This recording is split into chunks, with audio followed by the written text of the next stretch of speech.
Bonsoir ou bonjour, cela dépend du temps que vous prenez pour nous regarder à travers les pays du monde entier. Merci de préférer Espace TV, la télévision d'une autre planète, et bienvenue dans votre émission Club de l'Actu qui vous parvient tous les dimanches quand il est 18h30. L'émission vous permet de mieux comprendre l'actualité à travers le décryptage, le commentaire et l'analyse des professionnels de médias, mais aussi des acteurs politiques de la société civile. Ce soir, comme en 2014, le virus Ebola de nouveau en Guinée. Cette semaine, on dénombre 5 morts, 2 nouveaux cas. Et ça, c'est en Zérekoré, 8 prélèvements acheminés vers Gekedou pour analyse.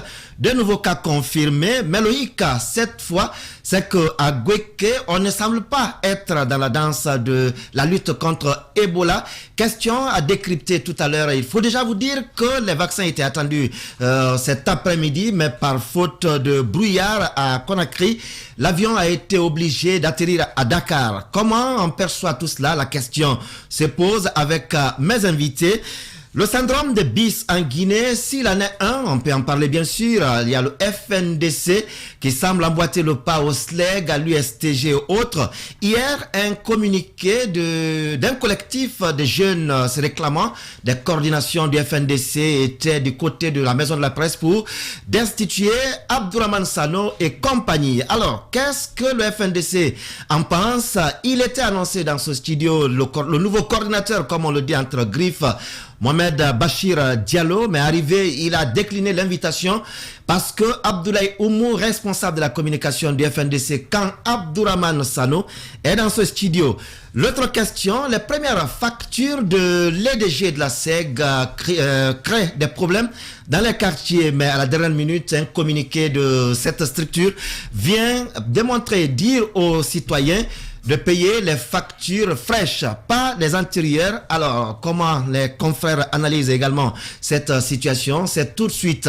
Mais avant, mes invités ce soir, il s'agit bien de monsieur Ali Wan. Lui, il a été accusé de tenter ou de porter la main sur le gouverneur de la ville de Conakry. Il va nous en parler tout à l'heure. Monsieur Ali Wan, bonsoir. Bonsoir, monsieur. Merci d'avoir accepté notre invitation.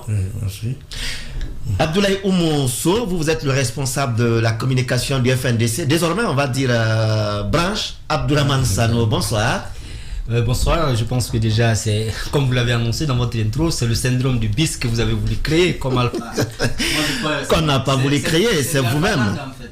C'est de la Alpha Land. Alors, Tcherno Amadou Kamara, bonsoir. Merci d'avoir accepté notre invitation. Je rappelle que vous êtes l'administrateur général du site Guinée 114. Oui, merci. Bonsoir et bonsoir aux téléspectateurs. Habib Marouane Kamara, vous êtes analyste politique, journaliste, chroniqueur, administrateur général du site Le Révélateur 224.com. Bonsoir et merci d'être venu. Merci, bonsoir. Mesdames et messieurs, avant de partir avec les invités, je vous invite à suivre cette revue que nous propose la rédaction de Espace TV et la revue est présentée par Djibril Ba. Bonsoir. À la une, cette semaine, Baouri et Mamadou Babadiko accompagnent Mamadou Sylla pour rencontrer le Premier ministre. La Guinée.info nous fait savoir que cette rencontre s'est tenue à huis clos. Les hôtes de Kassori ont exprimé leur volonté de rendre visite aux prisonniers politiques pour savoir comment ils vivent là-bas. Le même titre de la Guinée.info est repris par Guinée 7 qui indique que cette visite de Mamadou Sylla et sa délégation s'inscrit dans le cadre de la présentation de son cabinet aux institutions de la République. Africa Guinée écrit: Mamadou Sylla prône la rupture. Pourquoi le débat doit quitter la rue? Nous sommes une opposition très réfléchie et une opposition du développement. Je pense que le dialogue doit être dans les salles de réunion climatisées au lieu de l'envoyer dans les rues où ça peut faire beaucoup de dégâts matériels et humains, a dit Mamadou Sylla, cité par notre confrère. Il faut travailler avec la nouvelle réalité, lance Faya Milimono dans les colonnes de Guinée 7. Pour l'opposant, le fait d'avoir un nouveau chef d'État, une nouvelle assemblée, il va de soi de ne pas les ignorer. C'est une nouvelle réalité. Il ajoute que la politique, c'est la gestion de la réalité. Faya Milimono a ses détracteurs. Titre Vision Guinée. Faya Milimono dénonce l'existence d'une armée d'insulteurs publics sur les réseaux sociaux et assure que l'espace politique guinéen est dans une situation d'impasse. Aujourd'hui, pour certains, il y a d'opposants que Selou Dalen Diallo. Si vous prenez une distance vis-à-vis de lui, on dira que vous êtes manipulé et vendu. Les propos de Faya ne sont qu'un bavardage, lit-on sur le site d'information lelinx.net avec le Lynx Badiko. Parlant de la gestion d'Ebola, invite l'État à ne pas répéter les erreurs du passé. Nous espérons que les leçons d'Ebola ont été tirées et qu'on a l'expérience nécessaire pour ne pas retomber encore dans ce que nous avons connu il y a 5 ans, la négligence, s'occuper d'abord de leurs intérêts avant de s'occuper de la maladie. L'Ebola Business en 2014 incrimine la Guinée a été le premier pays touché par la maladie et le dernier à en sortir, s'exprimant ainsi. Ebola correspond à un retour de flamme pour une gestion au coup par coup, selon Mosaïque. La nouvelle de la résurgence de l'épidémie d'Ebola en région forestière où plusieurs personnes ont déjà été foudroyées par ce maudit virus fait froid dans le dos. Cette réapparition du virus Ebola, près de 5 ans après l'éradication du fléau, n'est autre qu'un retour de flamme pour une gestion au coup par coup de notre système sanitaire. Selou Dalen appelle donc à la mobilisation, surtout éviter les erreurs et les tâtonnements, écrit Vision Guinée. À la une cette semaine, disparition de cocaïne à Conakry. Le passage de Fabou Camara devant la commission rogatoire ne se passe pas sans anicroche. Selon le site d'information inquisiteur.net, finalement, le commissaire Fabou n'a pas été entendu sur place. Il aurait eu des vives altercations qui se sont soldées par son départ. Notre confrère sollicite l'État pour prendre ses dispositions pour soigner l'image du pays. Pendant ce temps, Bafoué appelle à la vigilance car selon lui, les gens cherchent à déstabiliser la police sur Vision Guinée. Il a décliné les raisons de sa tournée à l'intérieur du pays qui consiste à mobiliser les troupes. Merci donc à Djibril Ba et à toute la rédaction de Espace TV. Tcherno Amadou Kamara, vous avez suivi cette revue de Djibril Ba de la rédaction d'Espace TV. Les noms qui reviennent, il y a bien Mamadou Silla, le chef de file de l'opposition, Faya Milimono Baouri. On parle peu de Makale Kamara et de Badiko qui ont pourtant aussi rejoint le cabinet du chef de file de l'opposition. Quelle analyse votre site Guinée 114 a fait de cette actualité cette semaine? Oui, effectivement, il faut rappeler que tout ça est parti de cette audience que le Premier ministre Kassouri a accordée à celui qu'il convient aujourd'hui d'appeler chef de file de l'opposition, et Mamadou Silla. Lorsqu'il s'est fait accompagner à cette audience-là par d'autres opposants, à savoir Faya Milimono, Badiko, mais aussi Baouri. Je pense que tout est parti de là. Après, on a annoncé qu'ils étaient finalement dans son cabinet, sinon le cabinet qui avait été composé par Mamadou Silla au début, aucun de ses opposants n'en faisait partie. Mais je pense que tout cela participe à bâtir une certaine opinion qui est quand même, c'est quand même un peu de, je vais dire, c'est un peu de l'utopie, parce que quoi qu'on dise, je ne sais pas comment le cas Mamadou Silla est une anomalie dans notre démocratie. J'ai du mal encore à concevoir que Mamadou Silla puisse être chef de file de l'opposition et puisse être vraiment un interlocuteur crédible au niveau de l'État. Pourquoi? Parce que le chef de file de l'opposition, c'est quand même l'interlocuteur, c'est le porte-parole attitré de l'opposition. Et il le fait bien aujourd'hui. Et je ne crois pas. Il dit avoir avec lui 75% des membres de l'opposition. Non, mais écoutez, je vais vous dire. Vous savez, c'est un peu, on peut être un peu plus sérieux. Il s'agit quand même de Mamadou Silla. Dans une opposition où on a l'UFR, où on a l'UFDZ, où on a le PDN, qui font du poids. Moi, je ne comprends pas comment quelqu'un qui n'a que, on va le dire, on l'a dit plusieurs fois, on va se répéter, on ne comprend pas comment quelqu'un qui a que 5 députés, qui n'a pu qu'avoir 5 députés lors d'élections qu'on a connues d'ailleurs organisées dans des conditions chaotiques, qui n'a pu obtenir dans ça que 5 députés, comment celui-là peut être chef de file de l'opposition face à celui qui est arrivé deuxième à une élection présidentielle. Mais c'est un exploit pour lui, parce que lorsque vous parlez d'élections chaotiques et qu'il lui il s'en sort avec 5 députés, ça veut dire que c'est un exploit pour lui. Je n'ai pas terminé. Je dis une fois encore que mon problème n'est même pas fondamentalement ça. C'est quoi? C'est que l'État, je pense que l'un des objectifs de la création du statut de chef de l'opposition, c'est pour offrir à l'État la possibilité d'avoir au niveau de cet ensemble de partis politiques d'opposition-là, avoir un porte-parole, avoir comment on appelle, quelqu'un avec qui discuter et qui puisse être un interlocuteur crédible et légitime au niveau de l'opposition.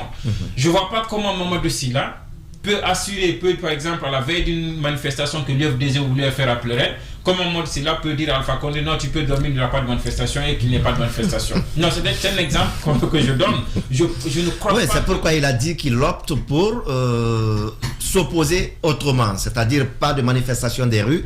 Ça va désormais être dans les bureaux climatisés, comme il a dit, pour le dialogue. Vous savez, le problème c'est quoi? C'est que ce n'est pas tout ça. Ce que j'essaie de vous expliquer, c'est que Mamadou Sylla, et ça n'arrange même pas l'État, parce qu'on est dans une utopie et nous-mêmes on sait que c'est l'utopie, mais on essaie de jouer avec. Comment Mamadou Sylla peut être chef de file d'opposition devant Sidya Touré, devant Cellou Dalein Diallo? On peut être d'accord en tant que républicain, parce que c'est ce que la loi prévoit. C'est lui qui a plus de députés au niveau de l'opposition à l'Assemblée nationale et chef de file de l'opposition. Alors il faut avoir un respect pour la loi. Je termine. En tant que républicain, on s'aligne derrière cela. Mais il faut qu'on essaie de voir la loi. C'est quand même une anomalie, comme je l'ai dit tout à l'heure, que quelqu'un qui n'a que 5 députés et qui n'est jamais arrivé deuxième ou troisième à une élection présidentielle soit le porte-parole des gens qui sont arrivés premier, deuxième et troisième à des élections présidentielles et qui sont encore sur le terrain. Parce que l'UFDG est encore là. On va fermer le bureau et le QG de l'UFDG pendant 2 ans, 20 ans. L'UFDG reste pour le moment. En tout cas, la principale partie est-ce que Marouane, c'est votre point de vue que c'est une anomalie d'avoir Mamadou Sylla aujourd'hui comme chef de file de l'opposition, parce que Thierno Amadou estime qu'il n'est pas cet interlocuteur crédible devant notamment Cellou Dalein Diallo et Sidya Touré? Vous savez, il y a Félix Houphouët-Boigny qui disait que la politique, c'est la saine appréciation des réalités du moment.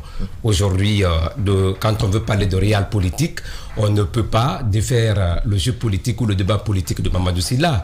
Vous savez, la vocation de toute élection, c'est comme dans une équipe de football. Lorsqu'on parle de la performance ou de la contre-performance d'une équipe, c'est par rapport aux joueurs qui ont été sélectionnés. Aujourd'hui, quand on regarde le débat politique national, surtout en se référant un peu au Parlement, c'est avec les partis politiques qui composent cette institution. Si on doit parler, on doit se référer, on se réfère sur ces partis politiques. Donc aujourd'hui, Mamadou Sylla, du point de vue légitimité, il est contestable. Mais du point de vue politique, il n'y a pas de problème, parce qu'on sait tous, oui, du point de vue légalité, donc il n'y a pas de problème. Vous savez, aucune loi n'est juste. Toutes les lois au monde sont injustes, surtout quand elles ne nous arrangent pas. Et aujourd'hui, quand on regarde l'enjeu politique qui est là, on ne peut pas refaire le débat, à moins que les acteurs politiques qui ont accepté de ne pas être dans la compétition à l'époque acceptent de revenir et qu'il y ait une entente nationale pour que toutes ces forces politiques qui compétissent au jeu électoral, au jeu politique national, se donnent la main pour peut-être pouvoir changer la donne. Mais jusqu'à preuve du contraire, aujourd'hui, moi je pense que si Mamadou Sylla constitue, comme Thierno l'a dit, une anomalie en démocratie. Donc je pense qu'il serait mieux aujourd'hui de changer cette démocratie. Ça, c'est la première observation. Oui. L'autre observation, c'est par rapport à tout ce qui se passe. Vous savez, Charles Pasqua a dit que quand on est emmerdé par une situation, par un problème, il faut créer une situation. Et une situation, si possible... Parfois plus compliquée. Voilà, il dit si possible, une situation dans la situation de la situation pour que plus personne ne comprenne rien. Et aujourd'hui, quand on analyse le champ politique, on comprend que même la création du statut du chef de file n'est pas une réalité propre à notre conception du débat politique.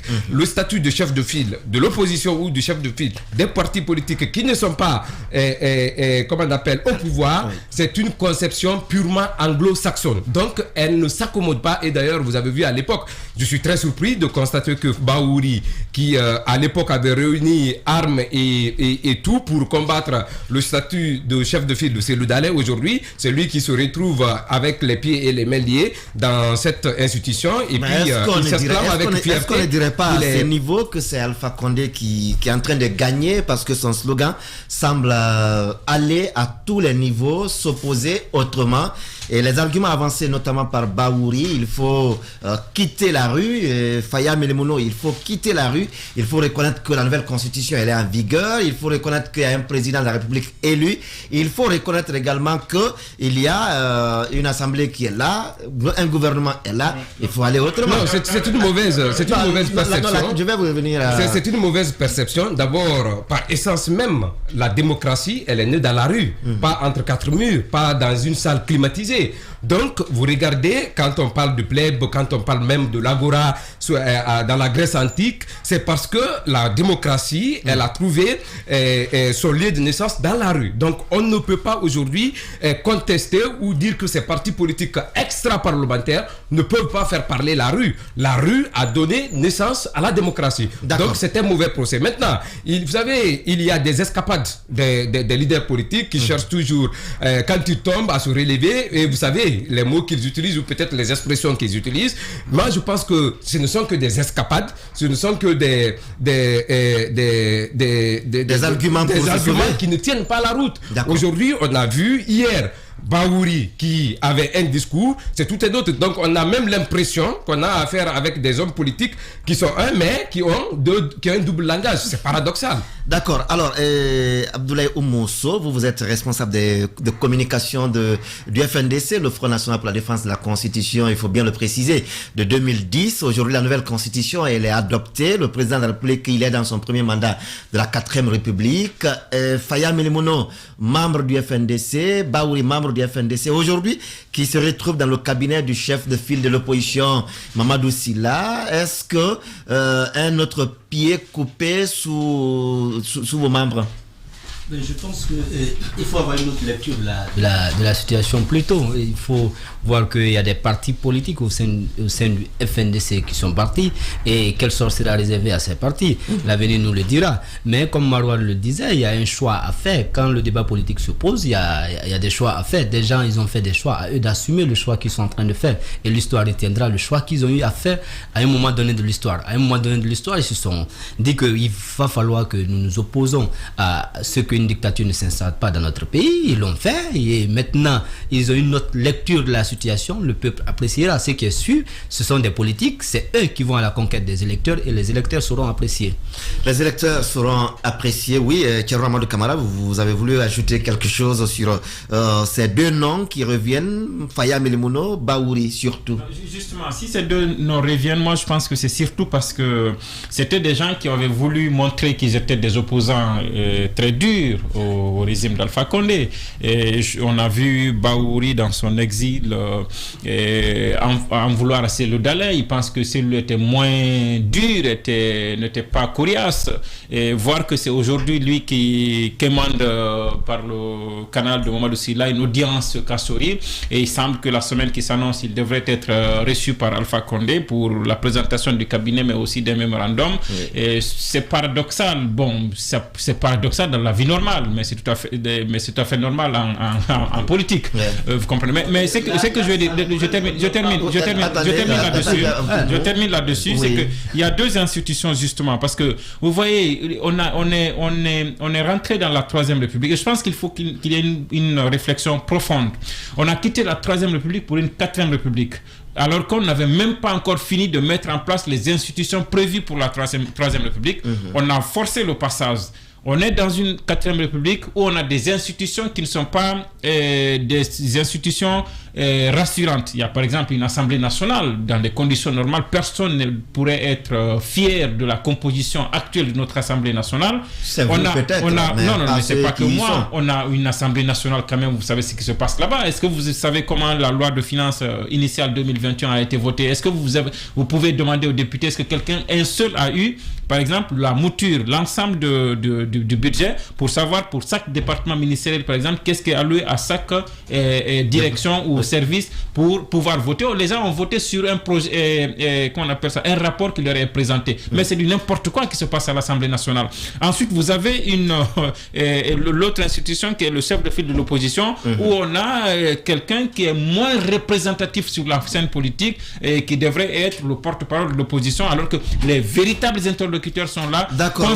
La première conséquence, c'est que depuis combien de temps on est en train de chercher un dialogue? Mais le chef de file de l'opposition, il est partant pour le dialogue. Mais est-ce qu'il réussit à amener tout le monde au dialogue? Pour le moment, Cellodal ne va pas au dialogue et c'est bloqué. Je pense que c'est à partir de là qu'il faut être réaliste et adapter nos lois. Oui, c'est bloqué. Le dialogue qu'il inclut. Oui, parce que celui qui est chef de file de l'opposition n'est pas véritablement. Oui, le dialogue qui implique Cellodal Diallo est bloqué, mais le dialogue quand même politique peut continuer avec le nouveau chef de file de l'opposition.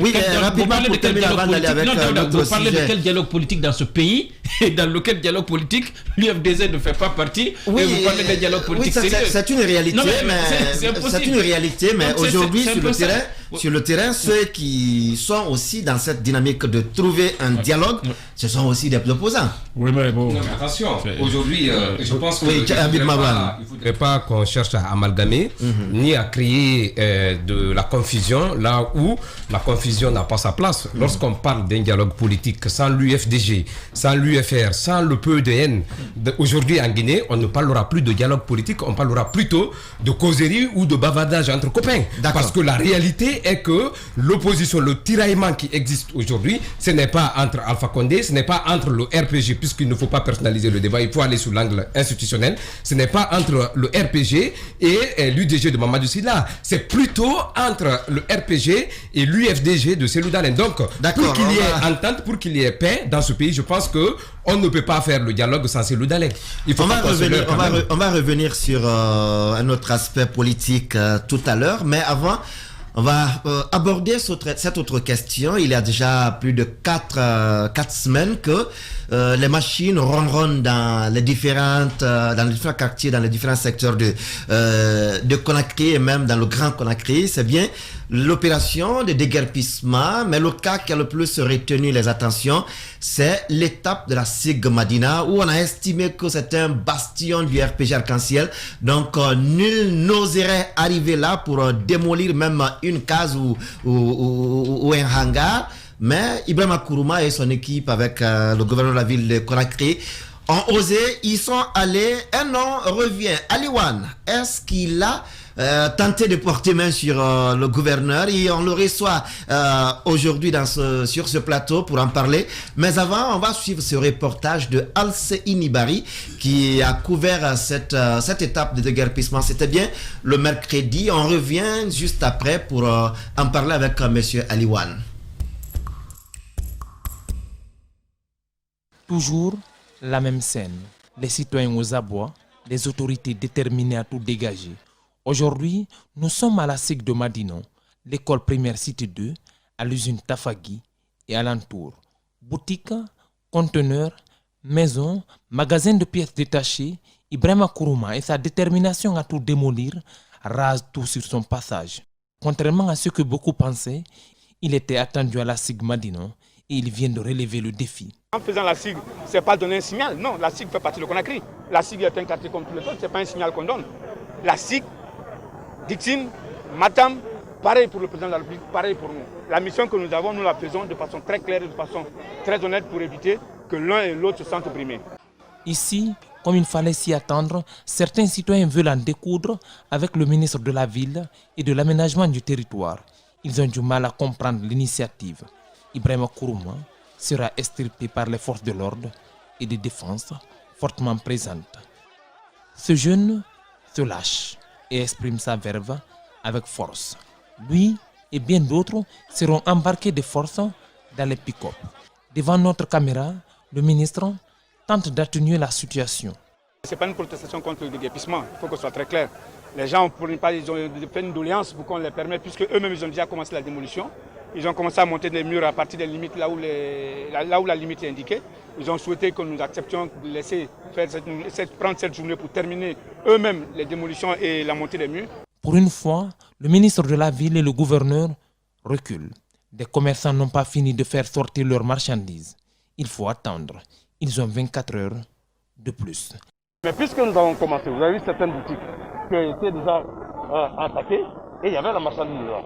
C'est pour cette raison que le ministre a décidé à ce qu'on reporte jusqu'à 16h les opérations pour permettre aux gens de sortir leurs marchandises. Les démolitions vont se poursuivre à la SIG Madino ce jeudi, promet le ministre.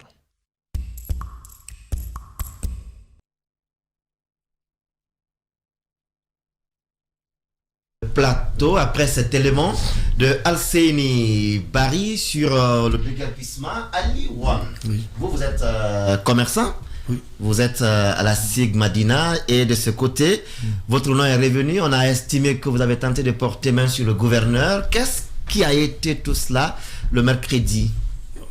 Bon, avant de prendre la parole, je remercie d'abord les habitants de la SIG, plus précisément les vendeurs de pièces détachées. Un vendredi, on était à la prière, on a vu une équipe de la commune qui est venue cocher nos boutiques, de certaines parties à 1 mètre, certaines parties à 1,50 m. À la suite de ce cochage, on s'est mis au travail de reculer nos boutiques à 1 mètre. Là où moi je vends, je suis au beau milieu de la SIG. Nous avons reculé à 1,25 m. Entre ma boutique et le goudron, ça fait 3,50 m. Okay. Et quand c'est les autres, c'est à 2 mètres. Parce que là où je vends, je garde ma voiture sur le trottoir tous les jours, avant même la déguerpissement vienne. Maintenant, bon, quand on a commencé à mettre les découpages, on a découpé à l'intérieur de la boutique pour mettre les briques. Un dimanche, j'ai vu le gouverneur de la ville de Conakry, accompagné de son épouse, général Mathurin Bangoura, en me disant ce ton. Avec son épouse, vous dites? Oui. Exact. Qui a quel statut dans le gouvernorat, dans la gouvernance? Non, bon, je ne sais pas. Comme elle est venue à l'avance derrière son mari. C'est elle-même qui a fait appel à son mari. Ok. Parce que moi, ma boutique se trouve à l'entourage d'un bâtiment qui est transformé en un maquis. Dans la cour de ce bâtiment, c'est un maquis. D'accord. Depuis plus de 10 ans. Depuis je suis là-bas, j'ai fait 18 ans là-bas, là où je suis. J'ai fait 18 ans là-bas. Maintenant, elle nous a dit en disant en ce temps, vous allez tous quitter dans ce bâtiment. Nous avons dit non, madame, nous avons déjà reculé à 1 mètre, qui a été recommandé par le ministère. Nous, je ne sais pas qu'est-ce qui se passe. Madame, oui, c'est pourquoi j'ai posé la question. Oui. En quelle qualité? Oui, parce que là-bas, leur grande soeur vivait là-bas. Okay. Elle vivait là-bas, parce qu'elle ne vit plus là-bas. Okay. Madame Pérez, ton nom. Elle vivait là-bas. C'est elle qui m'a logé là-bas. Oui, madame Pierrette Tonno, que je connais bien. Ah, je comprenais. Elle m'a dit à ce temps, vous allez tous quitter. Et ça trouve que nous avons 10 boutiques à l'entour du bâtiment. 2 magasins de stock à l'intérieur de la cour. Ah, vous comprenez. Bon, on a compris que, parce que dans la petite histoire, on a eu un problème avec la famille du gouverneur, la belle famille du gouverneur, parce que on a ce problème, on a peut-être sur le quartier, parce que c'est nous qui avons construit une boutique. À un moment, on était en sous-location. Sous forme de bail, quoi? Non, on était en sous-location avec la famille. C'est nous qui avons construit les 10 boutiques. On payait d'abord à 30 000 à 50 000. Parce qu'on a fait 17 ans, ça a monté aujourd'hui jusqu'à 500 000. Vous comprenez. Ça trouve que avec les arrivées des étrangers nigériens dans la vente des pièces, nous sommes victimes de nous déloger dans nos boutiques au profit de ces Nigériens. Parce que si nous proposons de payer à 1 million, dès que nous refusons de payer à 1 million, le Nigérien, il est prêt à payer. Je peux vous citer plus de 17 boutiques qu'on a délogé des Guinéens au profit des étrangers. Bon, comme nous sommes victimes de ça, nous avons notre syndicat se retrouvé. On a dit bon, on ne peut pas continuer. On construit et nous déloge au profit des Nigériens. On a dit maintenant, s'il y a un problème, maintenant, si le chef de quartier n'arrive pas à résoudre, nous allons vers le patrimoine bâti public. C'est dans ce sens, cette confusion est venue.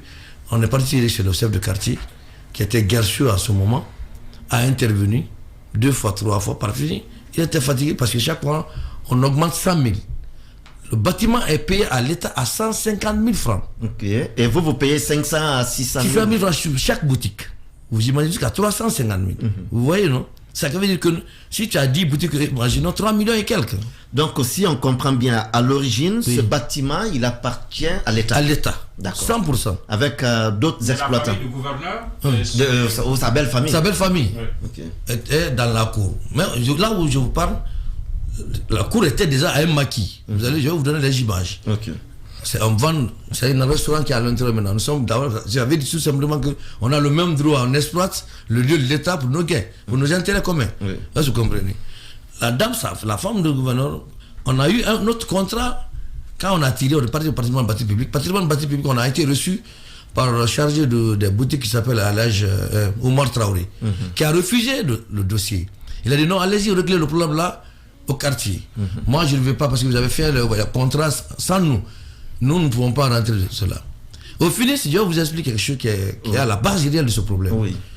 Ils ont une soeur là-bas qui s'appelle Yeye, qui gère cette barre. Son fils Émile a défoncé le magasin de stock de notre frère qui s'appelle Baro. Donc il a fait sortir des pièces à une valeur de 180 millions.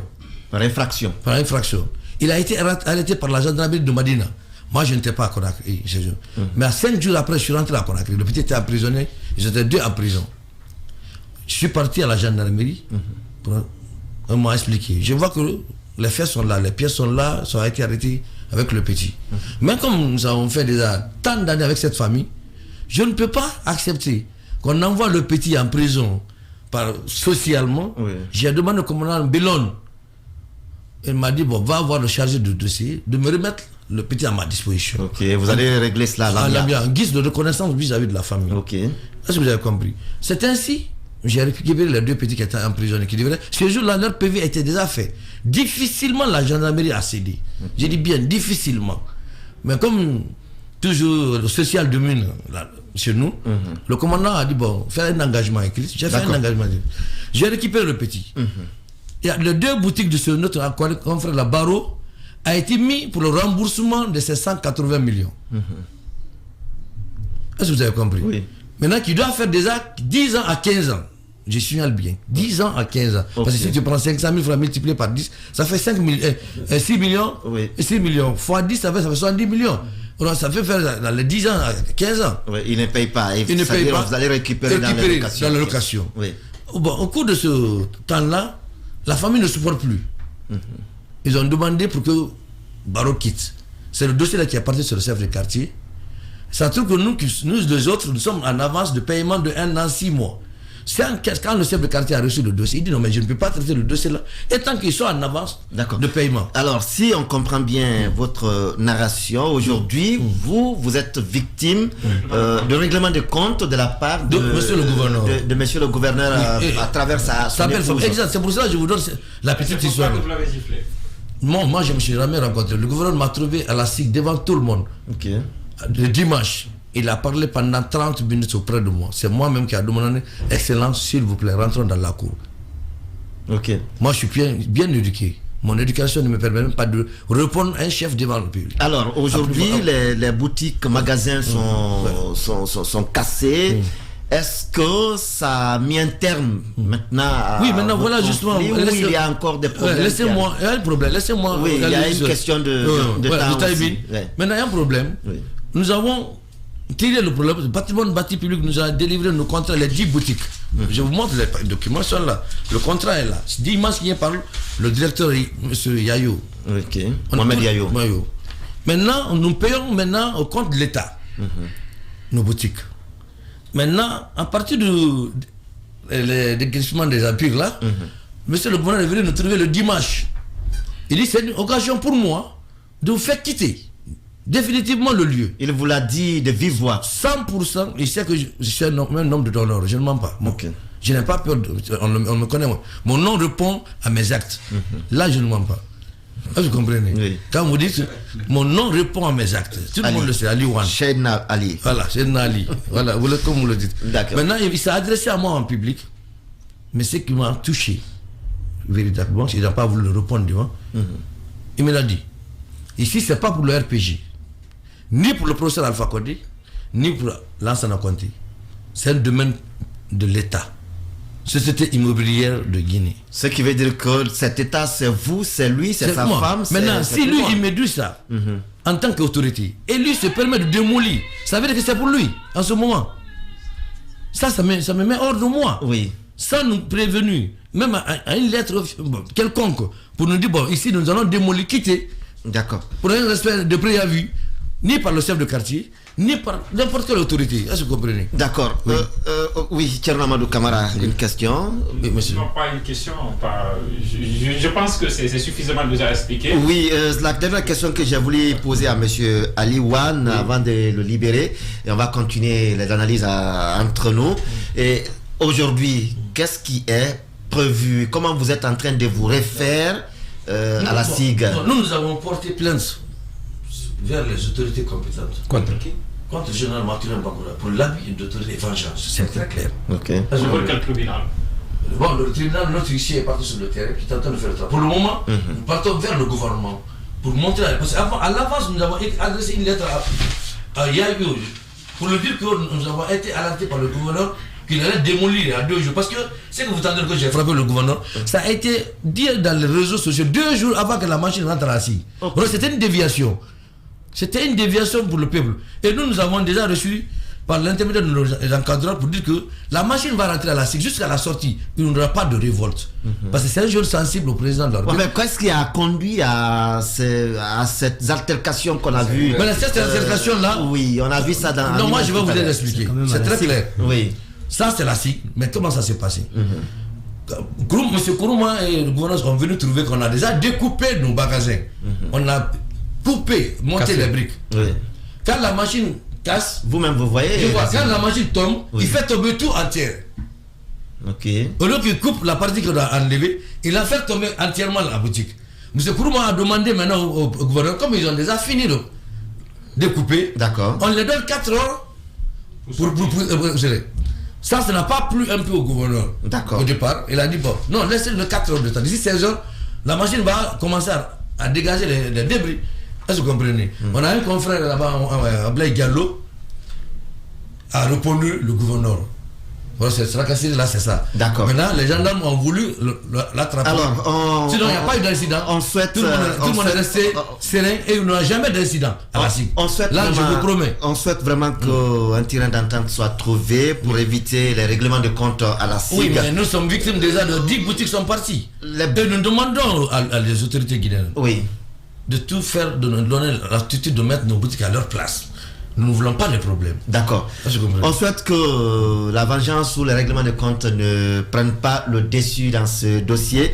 Monsieur Aliwan, nous vous remercions d'avoir effectué le déplacement pour cet éclairage parce que vous avez estimé qu'il y a eu une sorte de diffamation sur vous et on vous a donné cette attitude. Moi, je ne peux pas frapper un chef quelconque, même chef secteur. D'accord. Mon éducation ne me permet pas. Merci. C'est vrai pourquoi on le dit, parce que je suis maître des arts martiaux.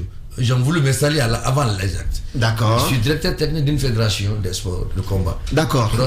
Mon éducation ne me permet pas de le faire. Merci. Merci à vous d'être passé. On craignait que vous les empêchiez, quoi. Voilà, merci à vous d'être passé. L'émission va continuer son cours normal. Je le disais, le syndrome BIS en Guinée, le syndrome BIS en Guinée est en train de gagner aujourd'hui le terrain. Et à Conakry, avec les différentes structures, notamment le FNDC aujourd'hui, avec ce nouveau collectif qui destitue le coordinateur Abdourahmane Sano. On ne sait pas trop qu'est-ce que ça donne. Mais Abdoulaye Oumou, vous avez suivi cette sortie du FNDC nouveau, on va le dire ainsi. Si vous n'avez pas suivi, on va vous faire parvenir ce reportage de Justin Lénon qui a couvert cette conférence de presse du côté de la maison de la presse, s'il a réagi avec nous. On va suivre cet élément de Justin Lénon.